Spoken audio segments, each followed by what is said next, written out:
So the idea of making a barcode first came about when I was in China uh, at a place called Fuping. We were 18 Indian artists invited to make works there for setting up the first Indian contemporary ceramic museum in China. I was thinking of what I could make that would be relevant to what I was doing there.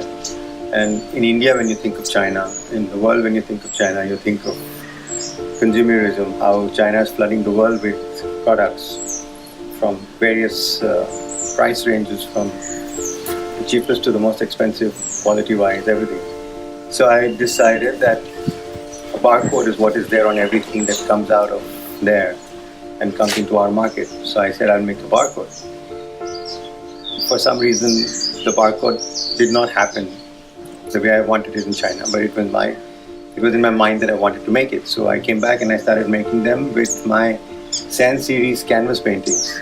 In those days, I was not using clay. I was using sand and acrylics and working on canvas. Some small barcodes were at an exhibition in Bombay in a catalog which somebody saw and wanted me to make them this size. What the person didn't know was they were canvases wrapped on wooden frames, and they were not monolithic large ceramic pieces. So that order never actually came through. But in my mind, I knew what I wanted to make. So without a client, without any preconceived ideas of what a client may require for a space that they want, nothing a la carte, I started making my own barcode. I was painting on 5-meter long canvases and cutting them into two and rolling them, wrapping them around wooden frames and making objects this size, 20 feet long. That initial barcode toured 6-7 exhibitions, went to various places, and when the Indian Ceramic Trinale core group wanted me to showcase clay paintings, unfired clay paintings, I did not want to get that barcode the way it was to Jaipur. I said I have to get a little bit of what Jaipur is about, what Rajasthan is about. So I started sourcing out natural clays, native clays, which give these colors. So starting from this base clay, which is this ochre, to this black clay, which is the than clay, I started working with different raw clays to see what colors I would get. And then I wanted to make this scape of a night sky in the desert.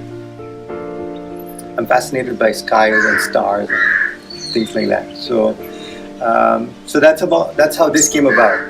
A little bit of the color that you see in the middle going through this whole thing is from the old barcode, and it's called the transformation series. It's changed from what it used to be to what it is now. What I do with the paint, to talk about the medium that I'm working with, the surface of the canvas has to be prepared with certain elements after which you start sprinkling clays on it, and depending on the sieve and the fineness of the clay, it starts cracking up and does its own thing. Again, I am losing control here because I don't know how it's going to work, how this is going to crack this way or this is going to crack this way.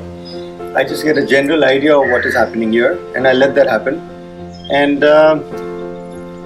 like the clay below is all coming out and it's kind of too much in relief, but it's not going to fall off. It's completely put together and varnished, and it's there. It's not going to move. And this is more or less even waterproof. You can put this out in the rain, because what's also holding it inside is acrylic paint, and acrylic paint being waterproof.